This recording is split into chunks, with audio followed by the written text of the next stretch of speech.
ao vencedor. Essa é a terceira mensagem. E a pergunta que essa série pretende responder, com base nas cartas do Apocalipse, nas 7 cartas que Jesus escreve às igrejas do Apocalipse, é: o que significa de fato vencer na vida?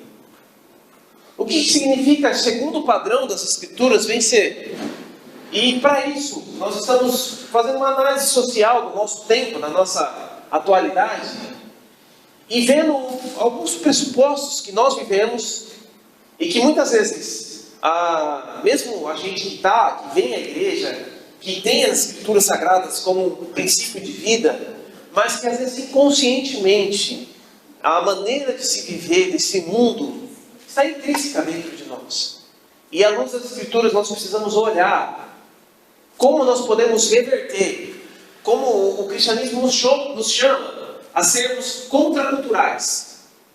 O que de fato é vencer segundo os padrões do mundo e o que de fato é vencer segundo os nossos padrões. E nessa terceira mensagem, o tema da mensagem é: eu dou conta. E aí a pergunta é: será? Porque nos nossos dias, nos tempos que nós vivemos, a impressão que eu tenho é que existe uma pressão social para que você resolva os seus próprios problemas. Eu estava conversando com uma pessoa, a terceira, claro que não vou falar quem é, mas ela falando uma situação para mim, e ela soltou a seguinte frase. E aí, escuta aí, pensa comigo, o que você acha disso? Ela falou assim: olha, a pior coisa que existe na vida é você ter que depender dos outros. Você já ouviu essa frase? Talvez você já tenha falado isso. A pior coisa que tem na vida é você ter que depender dos outros. Você tem que tomar suas próprias decisões. Também nos nossos dias, e aqui, não vou entrar no âmbito de coach financeiro, nada disso. Mas há uma frase muito famosa: que você precisa conquistar a sua independência financeira, a sua maneira de você organizar a sua vida e tomar suas próprias decisões, sem que dependa dos outros. E segundo os padrões desse mundo, ok. Segundo aquilo que o mundo oferece, essa é a maneira, né? Quando você é novo, você não vê a hora de tomar conta do seu próprio nariz, né? Tem essa... Antigamente minha mãe falava: quando você for grande, você vai tomar conta do seu nariz. Eu estou grande e o meu nariz ainda não... mas o fato é, a gente nosso ser humano. Nós não gostamos de ter que depender de ninguém. Nós gostamos de controlar a nossa vida. Nós gostamos de alguma maneira, estar no controle, ou achamos que estamos no controle, ou fazemos de tudo para estar no controle da nossa vida. E às vezes inconscientemente, essa situação, ela chega para nós, quanto igreja também. Ela chega para nós, quanto cristão, na nossa relação com Deus. Mas antes de entrar no texto bíblico, nós vamos basear essa mensagem na igreja de Laodiceia, que está nesse capítulo 3 de Apocalipse. O objetivo nosso dessa mensagem é refletir que o mundo diz que vencer é tornar-se autossuficiente. Mas Jesus nos ensina que vencer é reconhecer que a nossa necessidade dele, vencer é reconhecer a nossa necessidade dele e permanecer em comunhão com ele, com Cristo. Vamos fazer uma análise aqui do nosso tempo. Nós vivemos um tempo da cultura do eu resolvo. Vivemos uma cultura baseada na ideia de que, com recursos suficientes, nada poderá nos tocar. Então, você trabalha duro, você luta, você estuda, você se sacrifica para que tudo ao seu redor você possa controlar de alguma maneira, ou você possa se cercar de alguma maneira de recursos que nada vem te faltar, que nada vem te incomodar, ou que você não precise depender de outros. E deixa eu já abrir um parênteses muito grande. Tudo bem, você pode correr atrás, e você deve. Aliás, a Bíblia nos ensina a trabalhar. A Bíblia nos instiga a sermos bons trabalhadores. Vai ter com a formiga, o Provérbios vai falar, né? Vai ter com a formiga, deixa de ser preguiçoso. É bom trabalhar. O problema não é trabalhar. O problema é quando essa ideia, ela vira um ídolo para nós. Nós buscamos tanto a nossa autossuficiência para não depender de outros, que isso de alguma maneira acaba afetando a nossa relação com Deus. Nós não dependemos tanto de outros que não dependemos da nossa mente, não dependemos até mesmo de Deus. O Charles Taylor, que é um sociólogo, ele fala o seguinte, nesse livro Uma Era Secular, ele descreve o homem moderno como um eu protegido. O que isso quer dizer? É alguém que acredita construir sua identidade, controlar seu destino, sem depender de qualquer realidade transcendente. Então, o Charles Taylor vai falar que o homem moderno, o homem atual, ele construiu a sua vida nessa ideia de que ele não precisa de nada de ninguém. Se ele trabalhar duro, se ele correr, se ele estudar, se ele se esforçar, ele consegue controlar a sua vida sem precisar de terceiro, incluindo algo transcendente. O que é transcendente? Divino. Sem precisar de Deus. Eu me esforço, eu trabalho duro, tudo que eu tenho é fruto do meu suor. Esse outro filósofo, Gilles Lipovitsky, sociólogo francês, ele explica que o homem moderno busca conforto material de forma obsessiva para anestesiar suas angústias internas. Então o consumo não traz felicidade, mas traz apenas uma anestesia temporária. Segundo esse sociólogo, ele fala assim, o que acontece? Nessa busca pela autossuficiência, o ser humano ele começa a ficar cansado. E aí, quando você está cansado, o que você quer? Você quer descansar. Você quer um conforto para descansar. Mas para ter um conforto, você precisa trabalhar para poder conquistar esse conforto. E aí, automaticamente, a sociedade vai incutindo dentro de nós, vai inculcando dentro de nós, a necessidade de eu preciso trabalhar mais para poder descansar. E na verdade, eu não estou descansando, eu estou me esgotando. Nessa busca incansável pelo conforto, pelo consumo, né? Que esse hiperconsumismo vai nos empurrando para isso, e eu preciso descansar, e eu vou trabalhando, e eu vou me cansando cada vez mais. Nós vivemos em tempos de muito conforto nos nossos dias. Se a gente comparar aí com os tempos de Cristo, por exemplo, como é que era a cama na época de Cristo, como é que é a cama hoje? Hoje tem um colchão que faz massagem, etc. Né? Não vou entrar muito no saneamento básico, enfim. É verdade, o fato de abrir a torneira da sua casa e água potável, né, se for poder. Enfim, mas o fato dessa busca descontrolada, ao mesmo tempo, as pessoas estão esgotadas nos nossos dias. Nunca se falou tanto de depressão, burnout, enfim, tantas outras coisas que vêm afetando o homem moderno, sobretudo por conta dessa busca incansável pelos bens de consumo, pelo conforto e pela autossuficiência, por não precisar de nada e de ninguém. E aí talvez você pense, pastor, você está falando aí muito certo, muito legal, mas para aquela pessoa que não quer nada com Deus, que não acredita em Deus, ela quer só trabalhar, quem acredita em Deus, não, vai orar, vai. E aí a minha fala para você, e a atenção que eu quero para você, isso serve para mim, certamente, é que mesmo nós, na nossa relação com Deus, se nós não vigiarmos, se nós não tomarmos cuidado, nós colocamos Deus para fora do controle da nossa vida, num certo sentido, de que Deus se torna um acessório para nós. Nessa busca incansável por ter as coisas, como nós estamos colocando aqui, a minha diferença do eu cristão, que tem um Deus no meu coração, vamos assim dizer, do ateu que não tem Deus, é como se Deus fosse um atalho para me conquistar aquilo que o outro também vai conquistar, mas Deus pode me ajudar a conquistar mais rápido. E eu preciso te alertar que a nossa relação com Deus, ela não pode ser baseada nessa busca pelos bens, ou nessa busca pela autossuficiência, porque aí Deus se torna só um acessóriozinho. Deus precisa ser um centro da nossa vida. E aí nós vamos refletir agora na carta a Laodiceia, que é uma igreja que Jesus, no final da carta, Jesus está batendo na porta da igreja. Ou seja, Jesus está fora da igreja. Ele bate a porta da igreja, porque essa igreja de alguma maneira colocou Jesus para fora. Então nós precisamos tomar cuidado para que de alguma maneira Deus esteja batendo na porta da nossa vida, para fora. nessa nossa busca pela autossuficiência. Vamos ler o texto de Apocalipse. Apocalipse 3.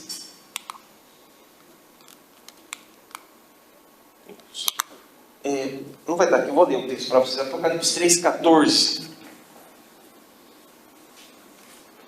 Diz assim a palavra de Deus: ao anjo da igreja em Laodiceia, escreva: eis o que diz o Amém, a testemunha fiel e verdadeira, o soberano da criação. Conheço as suas obras, que você não é frio nem quente.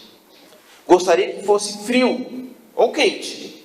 Assim, porque é morno, nem frio nem quente, estou prestes a vomitar você da minha boca.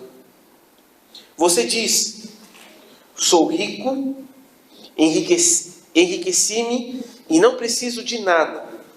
No entanto, não percebe que é infeliz, miserável, pobre, cego e nu. Dou a você este conselho: compre de mim ouro refinado no fogo, para que você se torne rico. Compre roupas brancas, para que você se vista e não se manifeste a vergonha da sua nudez.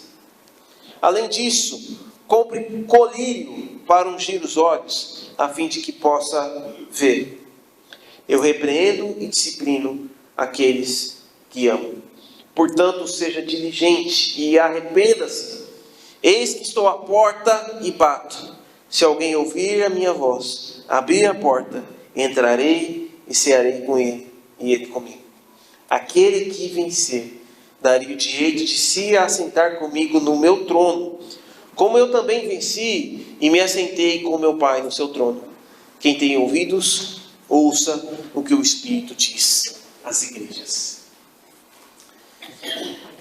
Para a gente entender um pouco melhor esse texto e tirar lições para vencermos a autossuficiência, para sermos vencedores, não segundo o padrão desse mundo, mas segundo aquilo que a Escritura diz, nós precisamos entender um pouco do contexto aqui de Laodiceia.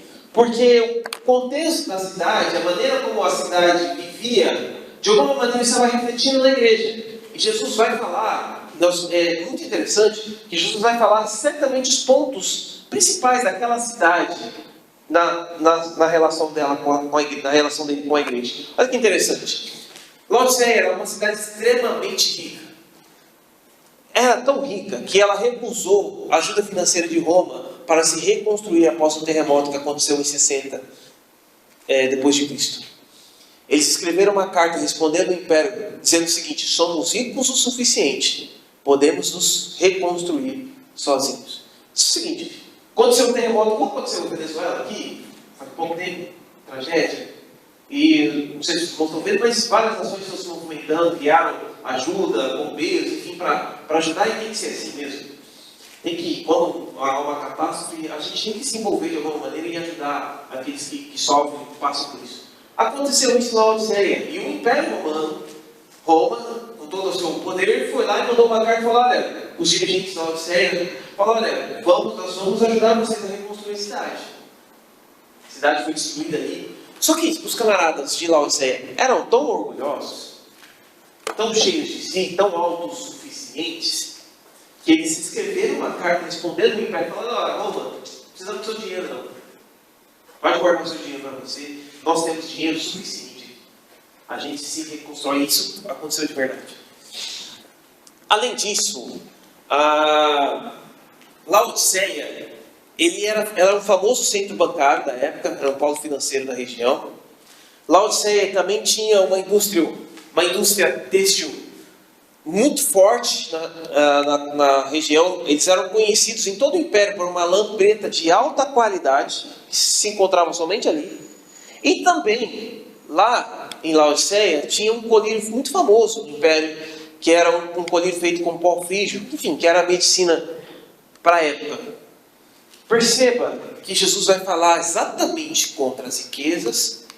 Jesus vai falar de nudez aqui na vestimenta, e Jesus vai falar de colírio aqui, que eram os pontos fortes daquela cidade. Jesus sabe para quem que ele está falando. Então é interessante a gente entender esse contexto de Laodiceia. Quais são as lições que nós podemos aprender com esse texto, que nos ensina contra a autossuficiência? Primeira lição é que a maior ilusão é achar que nós não precisamos de Deus. A maior ilusão que o ser humano pode ter é achar que ele pode moldar a sua vida, construir a sua vida, sem depender de ninguém. Você depende. Eu e você dependemos.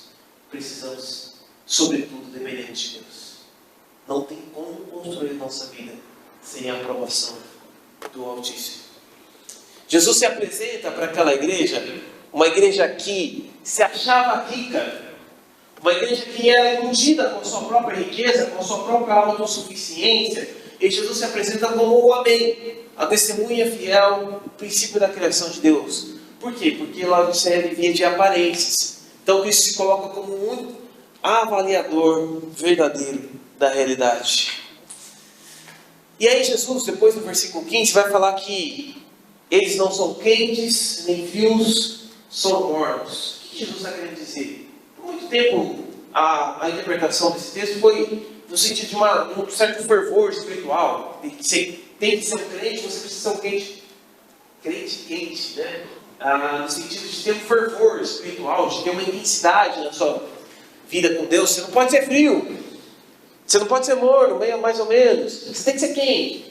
Mas provavelmente a melhor maneira de interpretar esse texto é entender o contexto da cidade. Laodiceia ficava no meio de duas cidades. Ao norte, Hierápolis, uma cidade famosa pelas suas fontes termais, águas quentes, medicinais, onde gente do império todo ia para se banhar. Até hoje, né? As pessoas procuram águas termais para se banhar e de alguma maneira achar que isso trazia cura. E ao sul de Laodiceia estava a cidade de Colosso, onde Paulo escreve a carta aos Colossenses, cidade de Colosso. E a cidade de Colosso era também famosa pelas suas fontes de águas frias, águas geladas. Então percebe, quente ao norte, frio ao sul, Laodiceia está no meio. Laodiceia não tinha fonte de água. O que Laodiceia fazia? Rica, ela construiu arqueodutos e buscava água de Hierápolis, água de Colosso. Mas o que acontecia? As águas vinham pelo caminho, pegavam minerais, a própria descida do cano, perdia, chegava em Laodiceia morna. A água não era quente nem fria, era morna. De certa maneira inútil. Não servia nem para fins medicinais, as águas termais, nem para refrescar o calor, como as águas de Colosso. Não servia para nada. Não sei se já teve o sabor de beber uma água morna. É estranho, parece dar um negócio na gente, né? Dá uma repulsa mesmo, né? É gostoso, é um chazinho quente. Ou alguns irmãos aí do sul, chimarrão. Ou aquele suco gelado. Bem morno. E aí o que Jesus está querendo dizer é que como a cidade não tinha fontes de águas próprias, ela buscava águas de outros, a sua água era inútil. Era morna, inútil. É isso que Jesus está querendo dizer. Então a gente precisa entender que a nossa fonte de água, se a gente quer ter uma água útil, a nossa fonte de água precisa ser o Senhor. A gente precisa ter fonte de água em nós, que é a nossa vida com Deus. E Jesus usa de uma ironia, né? Nós já falamos aqui, Jesus usa de uma ironia com relação à cidade. Eles eram polo bancário rico, Jesus diz que eles são miseráveis e pobres. Eles produziam o melhor colírio da região, Jesus diz que eles são cegos. Eles vendiam a melhor lã da Ásia, Jesus diz que eles estavam nu. O maior pecado não era a riqueza de Laodiceia, mas era a cegueira e desejo de parecer o que não é. Eram autossuficientes, mas não conseguiam enxergar a sua própria miséria, o que Jesus revela de uma maneira assustadora para eles. E então Jesus, ele oferece para essa cidade uma cura, mas a gente precisa fazer algumas conexões, uma conexão cultural, porque a nossa geração também vive sem depender de Deus. A nossa geração ela até não nega Deus. Se você falar, a maioria das pessoas, se você conversar, elas até acreditam em Deus. Elas acreditam em ideia de Deus, é legal. Mas elas vivem de uma maneira, um tipo de ateísmo de banco, não praticante. Eu acredito em Deus, mas Deus, no final das contas, é irrelevante. Acreditam da boca para fora.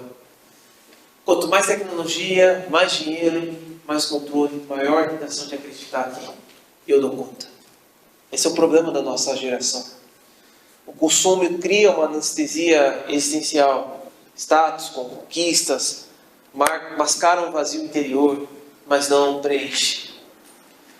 A independência celebrada pelo mundo pode se tornar o maior obstáculo para experimentarmos a graça de Deus. Nós dependemos de Deus. Nós precisamos aprender ou reaprender de que a nossa vida só tem sentido nele. É nele que nós nos movemos e existimos. É nele que nós respiramos. Dele vem a graça para vivermos. Dele vem o sentido para a nossa vida. Segunda lição que podemos aprender com esse texto é que Cristo oferece para essa cidade o que o sucesso nunca conseguirá entregar. Nos versículos 18 e 19, Jesus oferece que o dinheiro de Laodiceia não podia comprar. Eram tão ricos, mas eles não podiam comprar o ouro refinado que só Cristo podia dar. E Jesus fala, olha, você compre de mim a verdadeira riqueza que não se perde, vestes brancas, uma nova identidade que cobre a nudez da alma, a ideia de pureza, de santificação, o colírio espiritual, o verdadeiro colírio que corrige a nossa visão espiritual, nos dá a visão da realidade como ela é. Jesus fala, olha, vocês precisam comprar isso de mim, você não consegue comprar isso com um presente, você não consegue comprar isso com dinheiro. Como que nós conquistamos qualquer coisa de Deus, de Jesus? Essa oração, você pede, se é da vontade de Deus, porque tem coisas que não é da vontade de Deus. Você pede uma coisa que não é da vontade de Deus. Mas se for da vontade de Deus, aquele que pede, recebe. E é de graça. Tudo que Deus nos dá é de graça. Não quer dizer que a graça seja barata. Nós já falamos isso algumas vezes. Mas tudo que Deus recebe, tudo que Deus nos dá é de graça. Nós não compramos Deus jamais com o nosso dinheiro. Nós não compramos Deus jamais com as nossas obras ou com os nossos merecimentos. Tudo que Deus nos dá é de graça. Mas vai na base da relação com Ele. Aquele que pede e recebe é aquele que tem relação comigo. Isso. Aquele que tem uma amizade com Deus de verdade. Aquele que constrói uma relação com Deus de verdade. E nessa relação, nesse construto, ele pede e ele recebe porque ele entende qual é a vontade de Deus. Vocês não recebem porque vocês pedem mal, o Tiago vai falar. Vocês pedem por suas próprias soberbas. Nós precisamos pedir segundo a vontade de Deus. E como nós conseguimos entender a vontade de Deus? Na relação com Ele. No dia a dia com Ele. Com a palavra de Deus. Segundo a vontade de Deus. Cristo não condena as conquistas, mais uma vez. Mas Ele mostra que elas são insuficientes. Que adianta nós corremos, conquistarmos o conforto, não dependemos mais de ninguém, conquistarmos o mundo inteiro e perdemos a nossa alma. O texto bíblico vai assim nos dizer. A nossa sociedade oferece produtos, mas poucos significados. Toda a vida do bom cristão sempre desejou. O Agostinho vai falar isso, o Agostinho de Hipona. E é interessante que o que é que nos move? A pergunta é, o que é que te motiva? O que faz você estar aqui no domingo à noite? O que faz você, na sua casa, levar alguns minutos, se ajoelhar ou sentado na cama e levar seu pensamento para o céu e orar? O que faz você ler aqui um livro que foi escrito há 2000 anos atrás? O que é que te motiva? Qual é o santo desejo que te impulsiona? Muitas vezes, sem percebermos, nós construímos a nossa relação com Deus na motivação de ter de Deus algo para receber.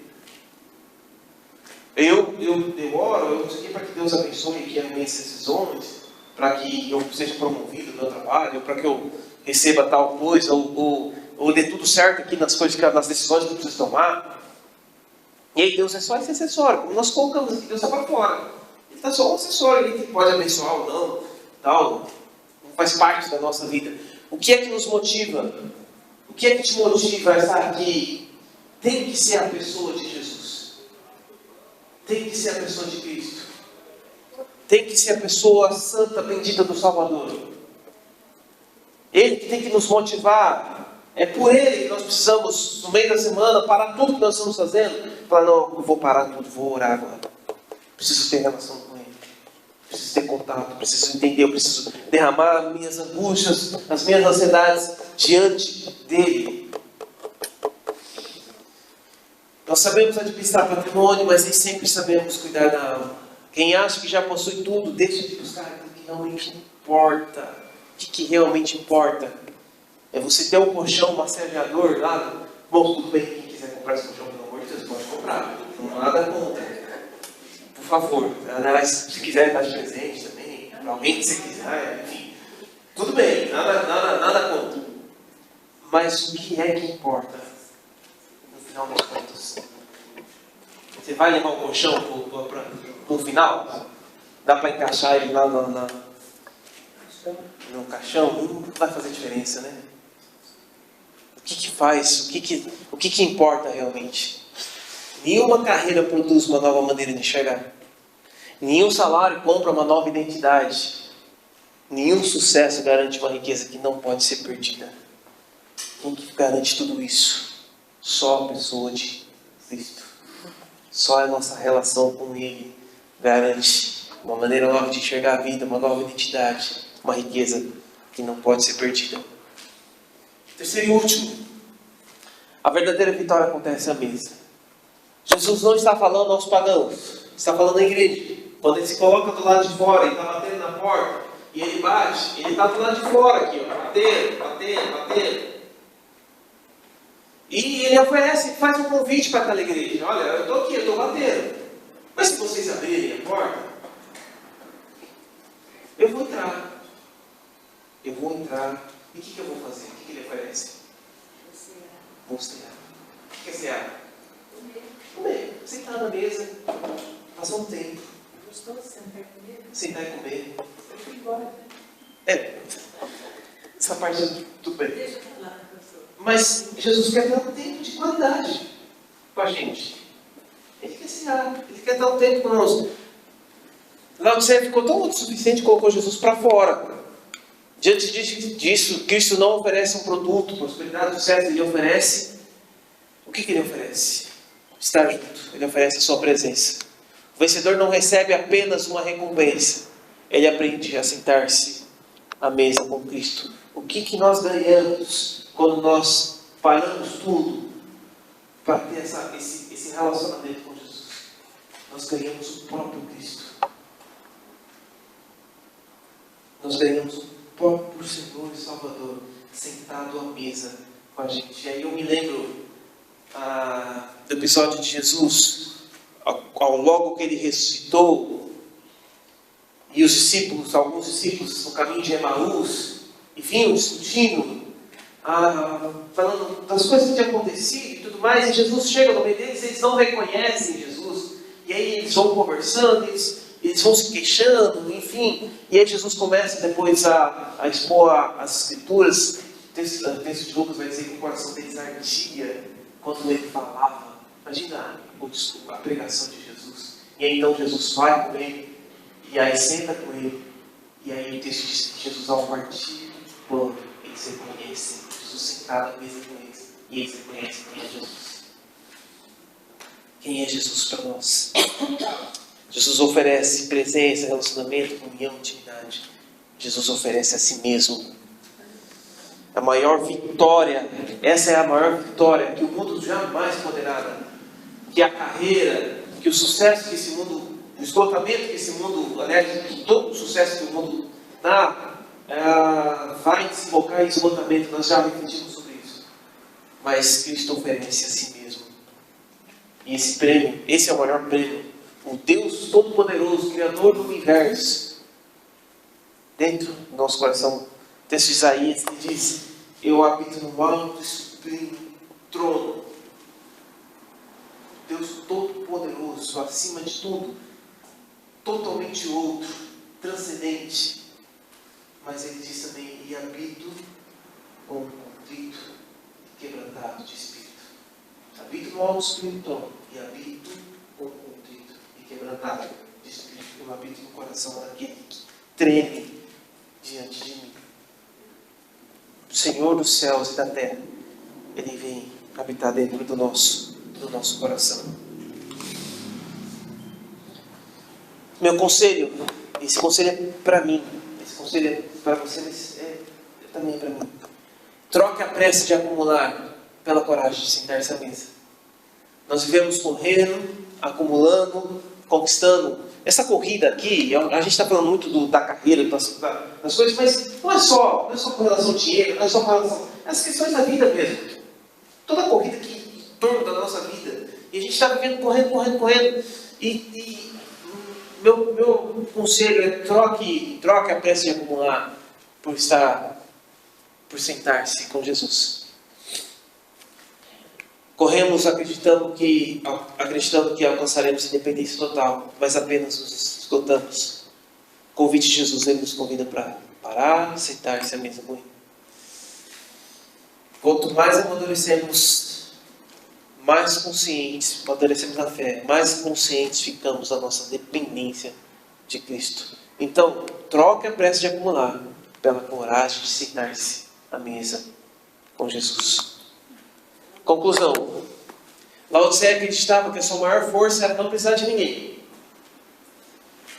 Jesus mostra que essa era justamente a sua maior fraqueza. Desde o princípio, Deus nos fez para depender dele e viver em comunhão uns com os outros. Parênteses aqui. Nós precisamos depender. Nós não somos independentes, somos interdependentes. Dependemos de Deus. Dependemos uns dos outros, sim, por que não? Por que nós não podemos nos ajudar e não oferecer ajuda? O ser humano é isso. O ser humano não foi feito para viver sozinho. É um engano, uma mentira desse mundo. Achar que nós podemos e vivemos e não quero depender de ninguém. Isso é ilusão. Você precisa de alguma ajuda, de alguém que você precisa. Nem que seja de um ombro amigo, para você chorar as suas necessidades. Aí você fala: não, mas aí eu pago um especialista. Você está dependendo de alguém. É um engano. Quebre isso. Quebre essa realidade. Nós dependemos sim. Dependemos de Deus, precisamos depender dos outros. Nós não precisamos carregar sozinhos o peso que Cristo já carregou na cruz. Vencer no reino de Deus é reconhecer que Cristo é suficiente. Desafio para a semana. Pastor, eu entendi tudo isso. E eu não sei, talvez Jesus está à porta. Eu não sei se Jesus está batendo na porta, se ele está dentro, se ele está fora. O que eu faço? Meu primeiro conselho para você: desacelere para estar com Cristo. Separe minutos por dia para simplesmente estar na presença de Deus. Já falamos isso nas lições passadas. Tenha um tempo de contemplação, de oração, meditação na palavra de Deus, para ver Jesus, para ver Cristo nas Escrituras, para ver Cristo na natureza. Desacelere para estar com Jesus. Se de fato Jesus não está fora, Jesus está dentro, então você precisa ter essa relação com Ele. Isso precisa ser vivo e verdadeiro. O segundo conselho: pastor, não sei se eu sou autossuficiente, se eu preciso de ajuda, se eu quero alguma coisa. Meu segundo conselho para você: peça ajuda em uma área da sua vida. Escolha uma situação que você insiste em resolver tudo sozinho. Converse com alguém, peça oração. Sabe aquela situação? Você sabe o que é. Que está difícil, mas você está lutando de toda maneira porque você acha que consegue resolver. Para provar para você mesmo que você não é autossuficiente, meu conselho para você: peça ajuda para alguém. Claro, alguém maduro, alguém experimentado. Quiser, eu estou à disposição. Não só eu, outros irmãos. Procure alguém para pedir oração. Às vezes, nem que seja: pastor, eu não quero falar nada, só ore por mim. Meu irmão, olha, eu tenho uma situação assim, me ajuda nisso. me aconselha nisso. Nós precisamos, e somos igreja, e vivemos nessa companhia um dos outros. Isso é bom para nós. Na ajuda um dos outros, em carregarmos fardos pesados um dos outros, é o que a palavra de Deus nos aconselha. Amém? Quero convidar você a fechar os seus olhos, fechar seu coração. Nós vamos encerrar orando.